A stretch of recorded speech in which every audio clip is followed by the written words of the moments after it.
Yes, that's right, folks. It is time for my G.I. Joe Classified 2022 wish list. Because basically, unlike literally every other YouTube channel on the YouTube platform, I've not done a look forward or a hopes and dreams or a wish list video yet. So I'm trailing behind. I better catch up with the bandwagon. And I might as well talk about one of my latest obsessions, the G.I. Joe Classified series. So here it is. 6 characters that I want to see in the G.I. Joe Classified range, and I'm hoping they arrive in 2022.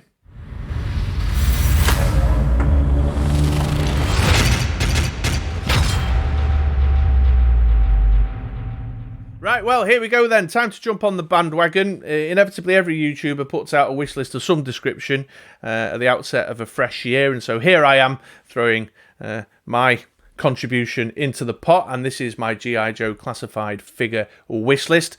Big old man nerd here with massively fond nostalgic memories of the Action Force figures that I used to play with and the Action Force comic books that I used to read as a kid, and in latter years a big fan of the IDW continuity comic book as well. And so I've been reflecting back and thinking about what figures would I like to see in the range, and here's my list. I've got 3 of the G.I. Joes and 3 Cobras to share with you today. So let's get into it, shall we? Let's take a look at what's on my wish list. Yo, Joe! Up on the list then, and it's a G.I. Joe character I've got to begin with. It's General Hawk. Now, there's a couple of criteria that are sort of driving my selections for this wish list, and General Hawk definitely ticks 2 of the big elements of my kind of desire list there. First is, I'm always on the lookout for figures that are significant characters.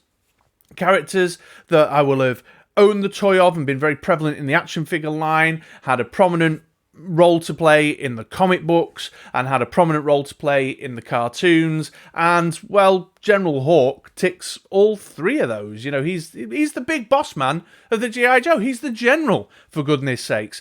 I mean, Dennis Quaid played him in the movies, you know what I mean? So that's the first thing. I think we need a bit of balance on my shelf, and where there's a Cobra Commander on one side, I need a General Hawk to balance things up on the other. The second kind of criteria is thinking about characters that I think will make for an interesting figure, and specifically a G.I. Joe Classified figure. And one thing that always blows my mind is the attention to detail that Hasbro have really ploughed into the G.I. Joe Classified line. Around textures in the clothing and the body armors and so on and so forth. And I just think General Hawk would make a really interesting figure. The helmet, for a start, you know, and we've seen a similar style helmet already on a Roadblock, so we know it's within their, you know, in their wheelhouse. It's just a reused mold. But his kind of really retro sheepskin collared leather jacket is what catches my eye. I just think that'd be a really interesting figure. You know, the leathery texture of the coat, the sheepskin around the collar, then his baggy fatigues and his boots. I think he would just make for an interesting looking figure and would just perhaps stand out a little bit, and it might be an opportunity for Hasbro to finally make a nice pew pew gun that's super accurate, because what's General Hawk without his classic, you know, M19 M1911. That's the... I'm not a gun guy. I think that's right. Someone tell me in the comments below if I've got it wrong. So number 1 on the list, my first G.I. Joe, is General Hawk. Okay then, moving on to my first Cobra character on the list, and it is Crystal Ball. The Cobra Hypnotist. A really interesting and crazy character. I never owned the figure when I was younger, but I always coveted a Crystal Ball figure. In fact, I'm pretty sure I've read somewhere at some point that Crystal Ball has a connection to the horror novelist Stephen King. That I think, as the story goes, although don't quote me on this because my memory is very vague and it's just one of those little factoids I've picked up, but Stephen King's children, maybe his son, was a big fan of G.I. Joe, and Stephen King got in touch with them, and some deal was struck, or an arrangement was made that he'd get some gifts for his son if he slung him a character concept, or I think he may have even written the backing card on the back of the packaging or something. I'll after this video, I should have done my research before I started talking on the video, shouldn't I? But I'll go and Google it, or someone let me know in the comments below if you know the actual story there. But getting back on track, I'm in the weeds.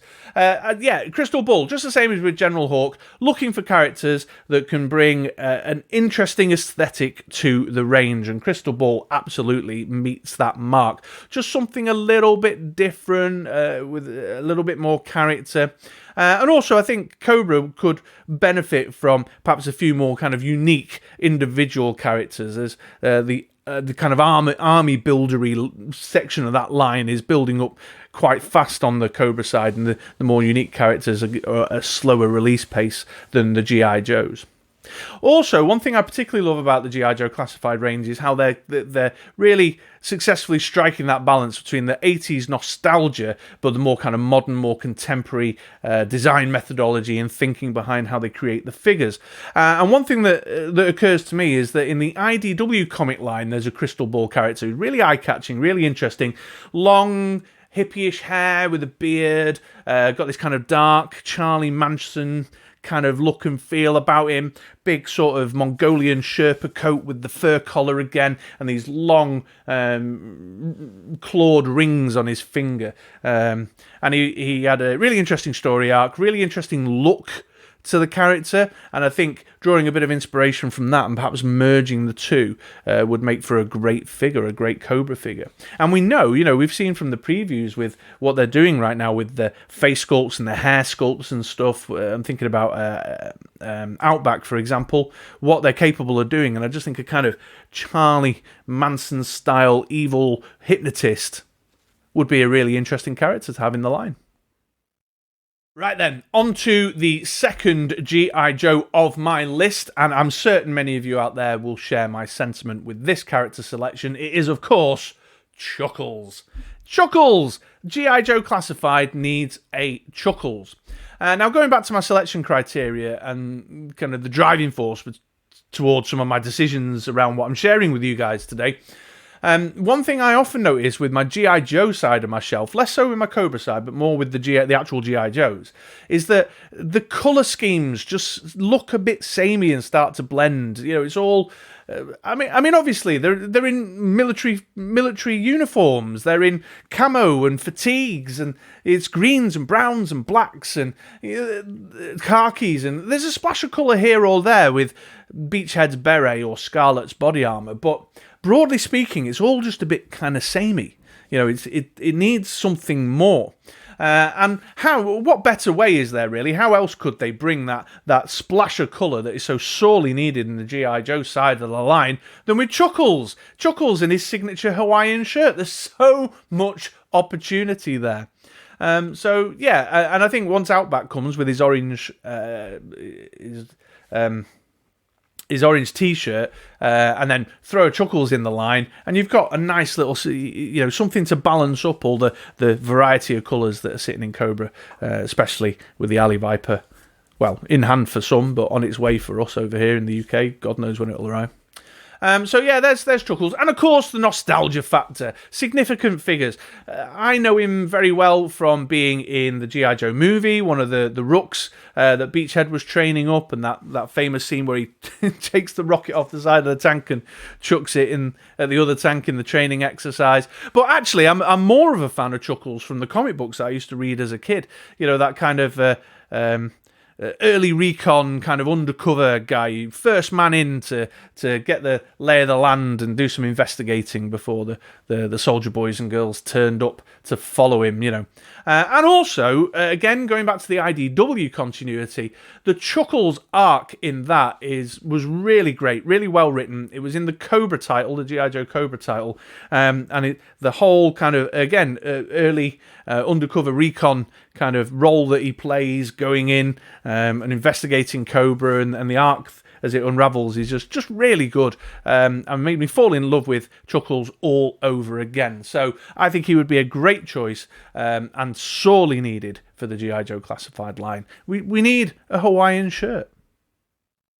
On to my next Cobra choice then. This is my second Cobra character choice, and it's a bit of a predictable one, really. I think there's many who have this individual high on the list. It is, of course, Serpentor. A very popular character. Certainly popular with nostalgic fans of the G.I. Joe, the movie, from the 80s.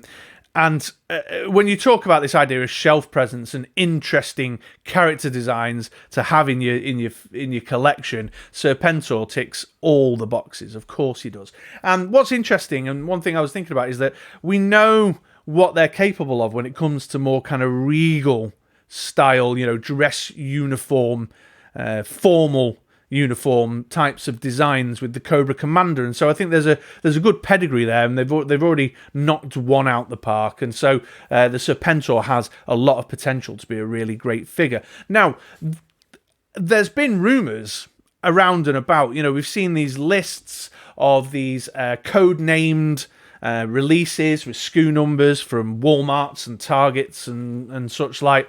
And there was rumours that there was a figure that was slightly more expensive than the others in the list. They had a higher RRP, and so maybe that was Serpentor, maybe it wasn't Serpentor, because that means it might include his snake glider thing that he's known for zipping about on, and then some said it wasn't, and then some said it was. Now, who knows? I don't know. By the time I've got round to editing this video and posting this video, I know that there's a G.I. Joe Fan Friday first, whatever it's called, coming up, and this is rumoured to possibly be one of the reveals. So my list might already be out of date because I'm fashionably late to the 2022 wish lists. But yeah, certainly this idea of a figure that comes with a kind of vehicle accessory with the snake glider would be great, although I'm interested in just the figure itself, really. The gold armor, the green cape, the golden snakes that he throws at people like daggers and kills dukes but doesn't kill dukes. So yeah, Serpentor, I think just a fantastic standout character from the line, for nostalgia. So yeah, Serpentor, just a fantastic standout character from the at the head, the figurehead of the Cobra operation. There'll be a Serpentor, whether we get it in 2022 and this element of our wish list gets met in the year 2022 or not is to be seen. But there will be a Serpentor figure sooner rather than later. I'm certain of it. My next G.I. Joe character to share with you all now, and this one is purely driven by a kind of personal nostalgic desire for this figure, an updated modern G.I. Joe classified version of this figure, and it's Lowlight. And yeah, it's not any more complicated than that. When I was 7 years old, I owned a Lowlight figure. He was one of my faves. I played with him all the time. I mean, you have to remember, folks, I don't know if there's many people in North America watching this, but it wasn't as widely available. Figures were harder, or some figures were harder to get a hold of here in the United Kingdom than they were for you folks in North America. I mean, it was popular. Action Force was popular, but it was just not, you'd have your shelf warmers and you'd see the same characters over and over again, and some characters you didn't see very often. And Lowlight, my dad did a business trip over into the States and he brought me a Lowlight back, and so I cracked it open and I played with it and played with it and played with it. With his sniper rifle and the big scope and stuff, I loved it to bits. He was always a key member in my units when me and my brother were playing G.I. Joe or Action Force. So yeah, a purely nostalgic reason. I don't know how popular he is in the broad context of G.I. Joe fandom. I can't speak much about his relevance in terms of the G.I. Joe lore. I don't know if he featured in the cartoon particularly frequently. I don't seem to remember many episodes with him in. I don't really remember many comic books with him in. I just want this figure in the G.I. Joe classified line because I just want to look at it nostalgically and relive my youth. Go back to being a child again and have a Lowlight once again, because I loved my Lowlight in the 80s. It's as simple as that, and I'm sure many of you out there have got a character that you feel the same way too. Swinging back across to the Cobra characters now then, and another choice that is very heavily influenced by my nostalgic feelings towards this character, and it is the Motor Viper. Now, let's put things in context, and apologies if I'm repeating myself if you watch my other videos and I brought this up before, but the G.I. Joe cartoon was not on television in the UK, or if it was, I never saw it. It was buried deep somewhere. It was on a time time slot that I didn't watch cartoons in or something, I don't know, but I never saw the G.I. Joe cartoon until much later in life. I read the Marvel UK comic books and played with the toys off the back of the comics. But the G.I. Joe movie, the animated movie, I did see. It was, because it came out on VHS. As a rental that I could go down to the off license on the corner or bargain booze and pay a couple of quid and rent it for the weekend. And so I have very fond memories of characters that feature heavily in the movie, which is possibly why Serpentor's high on my list, actually, upon reflection. But the Cobra Stun, that was the pride and joy of my collection because it was a vehicle that featured heavily in the film. It was a big part of the kind of tank battle that takes place in the foothills of the Himalayas where they're trying to stop Cobra from getting the energy transmitter. And so my Cobra Stun and the Motor Viper that drove it were my pride and joy. They were the jewel of my collection for a long, long time. Now, I'm not so bothered about the vehicle, to be honest. I know there's many people out there who want G.I. Joe classified vehicles, bigger vehicles. I'm not that bothered about vehicles. I don't really have the space, and I'm looking for shelf displays and photography opportunities with my figures now in my older years. So it's just the figure itself, really, that I want. And again, it's just that I can look at it and be sent back to my childhood and just live in ignorant bliss of the real world, thinking back to a time when I used to play loads with my Motor Viper figure, And again, I'm sure that's a sentiment that many of you watching this will share. But I think it's interesting, it's got the classic visor, the Cobra-style visor in the helmet. It could just be a more interesting twist on perhaps the Viper figure, or a kind of crossbreed between the Viper and the Cobra Trooper. I don't know. I just want one in the line. It's on my wish list because it was my pride and joy. My absolute pride and joy, my Motor Viper in his Cobra Stun when I was a kid. So, there you go. Well, there we are then, folks. That brings us to the end of my 2022 G.I. Joe Classified wish list. As I said earlier, by the time I've edited this and got round to putting it out, I may have even caught up with the Fan Friday G.I. Joe themed Fan Friday thing. So some of my wish list may have already been ticked off. I could be, by the time you're watching this, I could have already got one of these on pre-order. Who knows?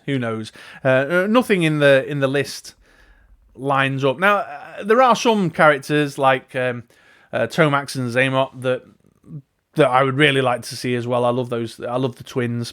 But I've kind of left them off this list because there's like a 90% certainty that they're on the way this year, which is fine, absolutely, more than fine. I'll be very happy, but it's meant that I've not spoken about them today. But I'm interested to know what's on your G.I. Joe classified wish list, and particularly if you're a collector like me. So please do drop in the comments down below and let me know. Is my list bobbins? Have you got a better list? Is there a character I've forgotten about that I should be thinking about, or even a character I'm not aware of because they didn't feature as heavily in the Marvel UK version and continuity? I don't know, but let's just have a chat. Go in the comments down below and let's engage. And while you're down there, of course, don't forget, give me a like if you enjoyed my video today, and subscribe to the channel if you're not already subscribed to the channel. That's it. I've got nothing else to say. I'm spent. I'm burnt out. I hope you enjoyed my wish list. So I've been Chris. This is Mod Extra Games and Collectibles, and I'll see you hopefully on another video of mine sometime soon. Thanks for watching.